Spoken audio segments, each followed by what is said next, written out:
మన గుంతకల్ న్యూస్ ని లైక్ చేయండి, షేర్ చేయండి, సబ్స్క్రైబ్ చేయండి. మన గుంతకల్ న్యూస్ లో లైక్ చేయండి, సబ్స్క్రైబ్ చేయండి అండ్ షేర్ చేయండి. థాంక్యూ. మన గుంతకల్లు న్యూస్ కి స్వాగతం.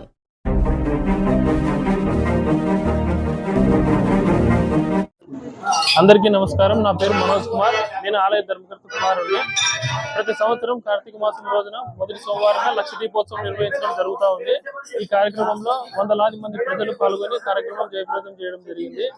ఈ దేవాలయంలో ప్రత్యేకత ఏమంటే శ్రీ విరూపాక్షేశ్వర దేవాలయం నందు వందలాది మంది భక్తులు వచ్చి కోరికలు నెరవేర్చడం జరిగింది. కావున భక్తాదులు కూడా వందలాది మంది పాల్గొని కార్యక్రమంలో పాల్గొని జయప్రదం చేసినందుకు ధన్యవాదాలు తెలుపుతా ఉన్నాను. ఈ శ్రీ విరూపాక్షేశ్వర దేవాలయము అతి పురాతనమైనటువంటి దేవాలయము. కావున భక్తాదులు వందలాది మంది వచ్చి తమ కోరికలు నెరవేర్చడం వల్లనే ఈ రోజు భక్తాదులు కూడా కార్తీక మాసంలో పెద్ద ఎత్తున పాల్గొనడం జరుగుతూ ఉంది.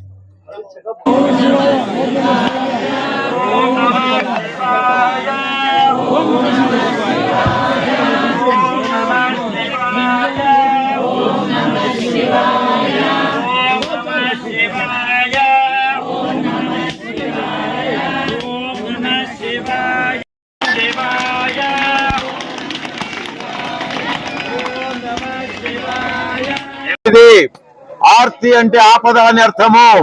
మన కష్టాలు ఏవైనా ఉన్నా వాటిని అన్నింటినీ కూడా దూరం చేసి స్వామి మీరు మమ్మల్ని కాపాడండి ప్రార్థించుకోండి. అంతేకాదు ఇది శివకేశవులకు భేదము లేనటువంటి మాసం. హరి హరుడు ఇద్దరు కూడా ఒకటి. హరిహరాద్వైత మతాన్ని మనం భావించుకున్నాం కాబట్టి వారిద్దరినీ కూడా సమానంగా మనం పూజిస్తున్నాం కాబట్టి ఈ కార్తీక మాసానికి ఇంత పవిత్రమైంది. అంతేకాదు కార్తీక మాసంలో దీపదానం, దీపం జ్యోతి పరబ్రహ్మ. మనం సొంతంగా దీపాలు ఉన్నటువంటి వాళ్ళు వెలిగించండి. దీపాలు వెలిగించడానికి శక్తి లేని వాళ్ళకు ఒక దీపాన్ని దానం చేయండి.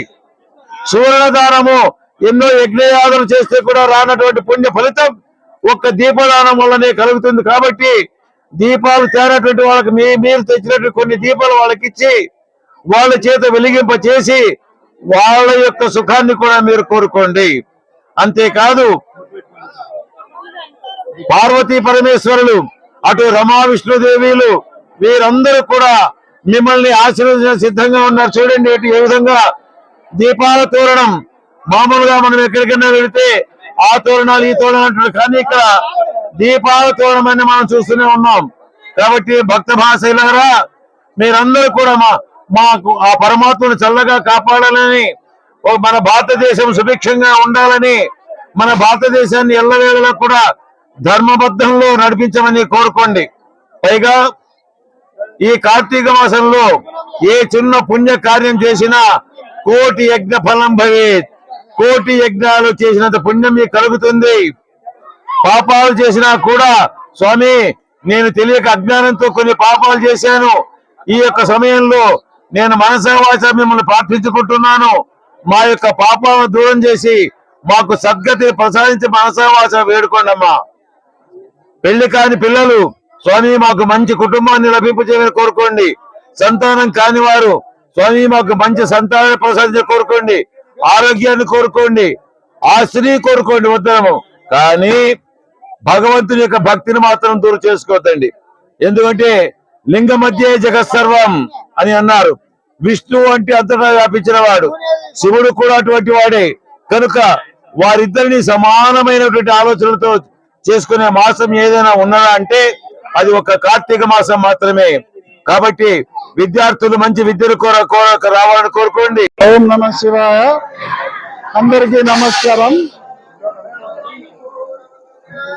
కార్తీక మాసం మొదటి సోమవారం నాడు డోనుముక్కల గ్రామం శివాలయం నందు మహోజ్వలంగా పూజలు పునస్కారాలు జరుగుతున్నాయి. జ్వాలాదీపము, దీపాలంకరణ, దీపజ్యోతి ఇవన్నీ వెలిగించి శివుడికి ఆరాధన చేస్తున్నారు. చాలా చాలా అందంగా ఉంది, ఆనందంగా కూడా ఉంది. ప్రతి సంవత్సరం ఇక్కడ ఇటువంటి పూజలు ప్రతి కార్తీక మాసం మొదటి సోమవారం నాడు జరుగుతున్నాయి. ఇది ప్రతి సంవత్సరం జరుగుతున్నాయి. ఇవి అది గుడి కూడా చాలా అతి పురాతనమైనది. చాలా ఫలప్రదమైనది, పుణ్యప్రదమైనది. ఇక్కడ విశేషాలు తలుచుకున్నట్లే జరుగుతున్నాయి. కాబట్టి ఇక్కడ అందరూ వచ్చి ఈ స్వామివారి ఆశీర్వాదం తీసుకోవాలని కోరుచున్నాను. నమస్కారాలు. నేను జి ఆమ్లెట్ మస్తాన్ యాదవ్, రాష్ట్ర యాదవ్ ఫెడరేషన్ సంక్షేమ డైరెక్టర్. నేను ఈరోజు మొదటి కార్తీక మాస సోమవారం రోజున ఈ దేవాలయం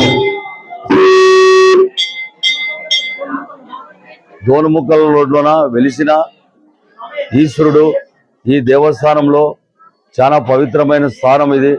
ఈ స్థానంలో ప్రతి దేవుడు ఇక్కడ వెలిశాడు. ఈ దేవుణ్ణి మొక్కితే చాలా అదృష్టంగా భావిస్తూ ఈ కార్తీక మాసంలో ఈ దీపోత్సవానికి హాజరు కావడము మా యొక్క అదృష్టం భావిస్తున్నాను. ఈ దేవాలయంలో ఒక చెట్టు ఒక దేవుని రూపంగా ఉంది. అందులో బాబా గుడి పాము రూపంగా ఉంది. ఆ చెట్టు సందర్శించే మనకి చాలా అదృష్టంగా భావిస్తూ నేను ఈరోజు ఈ దేవస్థానానికి వచ్చినందుకు స్వామి మునేశ్వర స్వామి గారు ఆహ్వానించిన మేరకు ఇక్కడ సందర్శించినందుకు నాకు చాలా అదృష్టంగా ఉంది. ఈ ప్రజలు దోనుముక్క ప్రజలు కానీ గుంటకల్ ప్రజలు కానీ యావత్ జిల్లాలో ఎక్కడైనా కానీ ఈ కార్తీక సోమవారం రోజు దర్శించడానికి అందరికీ సకల సౌకర్యాలు భోగ భాగ్యాలు ఆరోగ్యంగా అందరూ ఉండాలని కోరుకుంటున్నాను. చూడండి, మహిళలు క్యూగా కట్టి అక్కడ దీపోత్సవాలు వెలిగిస్తూ ఆ ఈశ్వరునికి ఒక దీపం వెలిగిస్తే ఎంతో పవిత్రమైన వాళ్ళకి శాంతి కలుగుతుంది అని కార్తీక మాసం మహిళలు క్యూ కట్టి వెలిగిస్తున్నారు. చూడండి, నిజస్వరూపంగా ఇక్కడే ఈశ్వరుడు మనకు కనపడుతున్నాడు. ఈశ్వరుడు మహిమలో ఒక దీపం వెలిగిస్తే మనకి ఎంతో కార్తీక మాసంలో పుణ్యం ఉంటుందని పెద్దలు పురాణాలు కానీ చెబుతున్నాయి. ఇక నిజంగా కనపడుతుంది కాబట్టి మీరందరూ మనకు కళ్ళ ముందరే కనపడుతుంది కాబట్టి ఇది ఒక నిజ స్వరూపాన్ని భావిస్తున్నాను. అందరికీ నమస్కారం. నా పేరు మనోజ్ కుమార్. నేను ఆలయ ధర్మకర్త కుమారుడిని. ప్రతి సంవత్సరం కార్తీక మాసం రోజున మొదటి సోమవారం లక్ష దీపోత్సవం నిర్వహించడం జరుగుతూ ఉంది. ఈ కార్యక్రమంలో వందలాది మంది ప్రజలు పాల్గొని కార్యక్రమం జయప్రదం చేయడం జరిగింది. ఈ దేవాలయంలో ప్రత్యేకత ఏమంటే శ్రీ విరూపాక్షేశ్వర దేవాలయం నందు వందలాది మంది భక్తులు వచ్చి కోరికలు నెరవేర్చడం జరిగింది. కావున భక్తాదులు కూడా వందలాది మంది పాల్గొని కార్యక్రమంలో పాల్గొని జయప్రదం చేసినందుకు ధన్యవాదాలు తెలుపుతా ఉన్నాం. ఈ శ్రీ విరూపాక్షేశ్వర దేవాలయము అతి పురాతనమైనటువంటి దేవాలయము. కావున భక్తాదులు వందలాది మంది వచ్చి తమ కోరికలు నెరవేర్చడం వల్లనే ఈ రోజు భక్తాదులు కూడా కార్తీక మాసంలో పెద్ద ఎత్తున పాల్గొనడం జరుగుతూ ఉంది. దీపారాధనతో పాటు దీప దానం కూడా చేస్తున్నారు. కారణం సువర్ణ దానం కావచ్చు, భూదానం కావచ్చు, గోదానం కావచ్చు. కానీ ఇప్పుడు ఇక్కడికి వచ్చిన వాళ్ళలో చాలా మంది దీపాలు వెలిగించారు. దీపాలు తేకుండా ఉన్నవారు కూడా ఉంటారు. అటువంటి వారికి మీరు దీపాలు కనుక దానం చేసి ఉంటే ఆ దీపదానం అనేటువంటిది కోటి యజ్ఞాల ఫలితం కన్నా కూడా ఎక్కువ మీకు ప్రసాదిస్తుంది. పైగా శివకేశవులకు అభేదమైన మాసంగా ఒక విష్ణు ఒక యొక్క కథ అయితే ఈ కార్తీక మాసంలో వనభోజనం, అలాగే వనభోజనంతో పాటు అనేక విధం పూజలన్నీ కూడా చేసుకోవచ్చు. షోడశోపచారములు అని అంటున్నాం. జలం శాంతి కరం చేయవ, ఈశ్వరుడు జలాభిషేకం. కేవలం అన్ని ఉన్నవాడు అన్ని హంగులతో కూడా పూజలు జరిపించవచ్చు. కానీ ఈశ్వరుడు అలాంటి వాడు కాదు. ఒక గుక్కెడు నీళ్లు పోసినా కూడా సంతృప్తి చెందుతాడు. అది ఈశ్వరునిలో ఉండేది. అలాగే విష్ణువు అంటే అంతటా వ్యాపించి ఉన్నటువంటి వాడు. ఇందుకల అందులేని సందేహములు చక్రి సర్వోపగతుండు, ఎందెందు వెతికి చూసిన అందంతేగలడు. ఈ రోజు ఆ శివకేశులు ఇద్దరు కూడా ఇక్కడ నిక్షిప్తమై ఉన్నారు. ఇక ఈ దేవాలయం చూడండి, ప్రాంగణం అంతా చూడండి. అక్కడ పుట్టమన్నతో కూడినటువంటి నాగుల, దాని ప్రక్కనే ఒక్కొక్కటి తీసుకుంటూ వస్తే ఉసిరిక చెట్టు, బిల్వ చెట్టు, జమ్మి చెట్టు, ఇలా ప్రతి ఒక్క చెట్టు కూడా ఇక్కడ ఉంది. అందుకని దానికన్నా ముఖ్యంగా నిజంగా హంపి విరూపాక్షేశ్వరుడు ఎక్కడ ఉన్నాడు కానీ పూర్వజన్మ పుణ్య ఫలితంగా ఆ హంపి విరూపాక్షేశ్వరుడు ఈ దోనముఖంలో వచ్చి నిలబడ్డాడు. ఎంతో పుణ్యం చేసుకుంటే తప్ప ఆ మహానుభావు యొక్క దర్శనం మనకు కలుగుతుంది. నా అనుభవం నేను చెప్తున్నాను. నేను ఎక్కడ బుగ్గ సంఘాలకు వెళ్తుంటాను, కసాపురం వెళ్తుంటాను, శాంతి లేదని చెప్పను. కానీ ఇక్కడికి వస్తే అనిర్మితమైనటువంటి అనుభూతి. అది ఎందుకనంటే మన మనస్సు యద్భావం తద్భవతి అని అన్నారు. మన మనస్సు ఎంత ప్రశాంతంగా ఉంటుందో ఈ యొక్క దేవాలయం యొక్క ఈ యొక్క వాతావరణం కూడా ఎంత ప్రశాంతంగా ఉంటుంది. కాబట్టి ప్రతి ఒక్కరూ కూడా చూడండి ఎంతమంది భక్తులు ఇక్కడికి చేస్తున్నారు భజన మండలి వాళ్ళు. ఇలా ఒకరని కాదు, ఎందరో ప్రజల నుంచి కూడా ప్రజలే చెప్పారు. అన్నాభిషేకం, అన్నపూర్ణాదేవి యొక్క భర్త అయినటువంటి అన్నపూర్ణాపతి ఆ పరమేశ్వరుడే. ప్రక్కనే అమ్మవారు ఉన్నారు. ప్రజలంతా కూడా ఆ స్వామి వారికి అన్నాభిషేకం అంతే. లోకలకంతా కావలసినది ఇంత జారిన పొట్టకు ఎంత కావాలి? ఆ అన్నాభిషేకాన్ని ప్రసాదంగా ఇచ్చారు ఈ రోజు ఇక్కడ అందరికీ కూడా.